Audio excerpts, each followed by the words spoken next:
Speaker Martinez, thank you so much for joining us today. Thank you for having me. The governor wants some changes to the state's red flag law, making it easier to take guns away from people who pose a serious risk. It passed its first committee this week, and you sit on the committee it goes to next. The law has only been used fewer than 50 times since it was enacted 3 years ago. Is it working? Do we need to make it easier to use in order to keep people safe? Well, that's why we're considering amendments to the statute that we passed years ago. We want to encourage and incentivize all of our local law enforcement agencies to make use of that tool. Our communities deserve better. Our communities deserve to be safe, to feel safe. And this is a tool that I think works if used. So we're making it easier for folks to implement it and to be able to keep families and communities safe. The bill seems to be moving while some of the other public safety bills aren't quite cooking yet. How much of the governor's public safety agenda do you think you can usher through this session? You know, we're going to work hard to usher in a great deal of that agenda. I am somebody who lives in Albuquerque, have lived in Albuquerque for a majority of my life. I grew up in the International District. I see firsthand, day to day, the impact of drugs, crime, despair, hopelessness in our communities. I take the governor's public safety package very seriously. I know my caucus does as well. I know this chamber in general does as well. And so you're going to start to see some of those bills start to move through the process. CYFD is asking for $20 million in order to pay for all the lawsuits that they've had to settle with families of people who have died. This week, the state agreed to pay $5 million for a four-year-old child who was beaten to death, and they knew that he was in danger.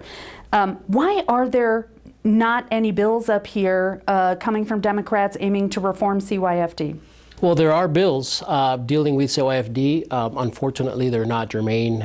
Being in the weeds here for a minute, bills that are not on the governor's call or have a primary budgetary purpose are not considered germane, meaning we can't hear them. Have you asked the governor to add them to the agenda? Folks, I think, are working with the executive to add some of those to the agenda. I'm hopeful that we will see some of those on the agenda.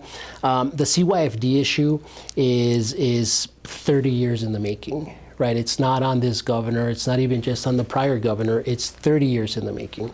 It's divestments that we've made as a state in our communities, right? In 2014, the behavioral health system was completely decimated by the prior governor. We are still trying to catch up with the impacts and the effects of that destruction of that system. It's going to take us several sessions. Is it going to take 30 years? I hope not, right? And for me, I'm a very patient person, but also I understand what's at stake. And my caucus and my chamber does as well. So I think that you'll see some good conversations and you're going to see some good work happening this session. Obviously through the budget, there's a lot of work that's happening through the budget as well to rebuild those behavioral health and those early childhood systems. As long as I've got blood flowing through my veins, we're going to keep working hard to make sure every single child in New Mexico is safe and that every single child in New Mexico has an opportunity not just to survive, but to thrive. The Kids Count report came out this week, and although there have been some improvements, we're still at the bottom of all the lists. What can you do this session to move the needle on those? Keep doing what we've been doing the last 5 sessions. Give me an example. New Mexico is one of the few states with a state-level child tax credit. That is a poverty alleviation tool unlike any other. The Working Families Tax Credit, up to 25% of the federal credit. One of the top states, I think we're top 3 in the country for that poverty alleviation tool. New Mexico is the only state with a constitutional right and fully funded early childhood system. This is progress that is being made on a daily basis in this state, and we're going to start to see results, I think, here really soon. In fact, this Kids Count report already shows some progress. Now, we were 50th for a long time, so it'll take some time to come off that list, or the bottom of that list, but you are seeing progress as we speak. I'm very proud of the work that this legislature has done, very proud of the work the governor has done, and most of all, I'm very proud of the work that the advocates and the experts out there have done to get us to this point. Senator Wirth, thank you so much for being with us. We are about a third of the way through the session already, only a week and a half in to this 30-day session. Is 30 days enough to get all your work done? Or have lawmakers and the governor added too much to the agenda? So in a 30-day session, our focus clearly is the budget, tax package, which we're going to work on. And then obviously the governor can add things to the call. This was put in place in the 60s as a way to kind of have a session every year. It was a compromise. I do think it's something we need to look at as part of the overall modernization, but how we do that is going to be important in terms of the length of sessions. So is it a longer session or paid staff or both? So I think it's a whole combination of things. I think a longer session makes sense.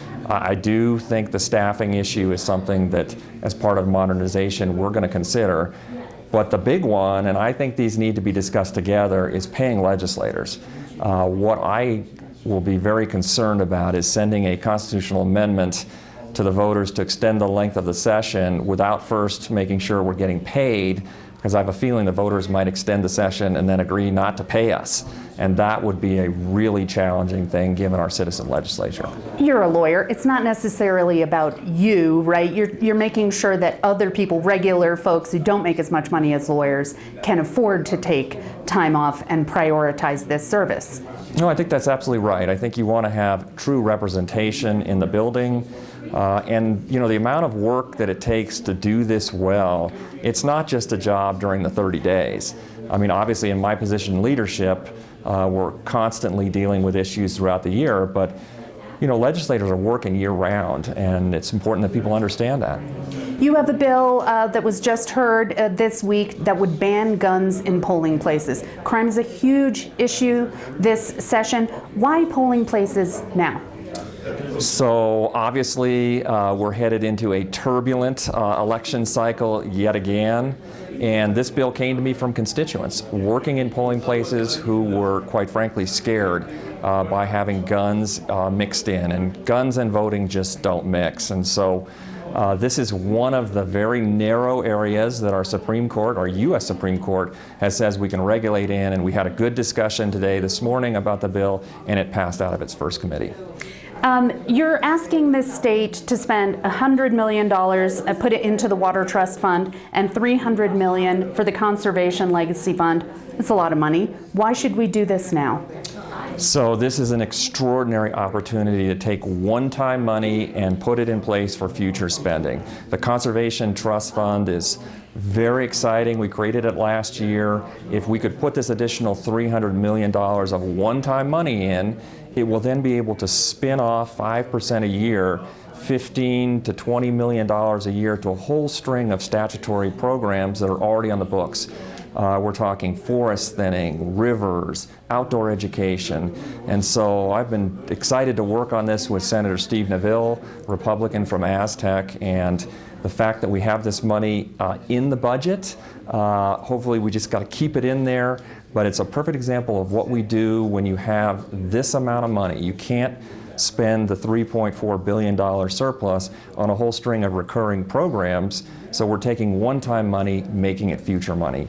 Even though people may think all that stuff is important, one of the things that's on the front page all the time is Children, Youth, and Families Department, all the money that they are having to spend on lawsuits because they have failed to protect children. So why not put a bunch of that money towards CYFD? Why are we not seeing more about that this session? So it's certainly a budget session, and those discussions are going to happen with CYFD, and you're right.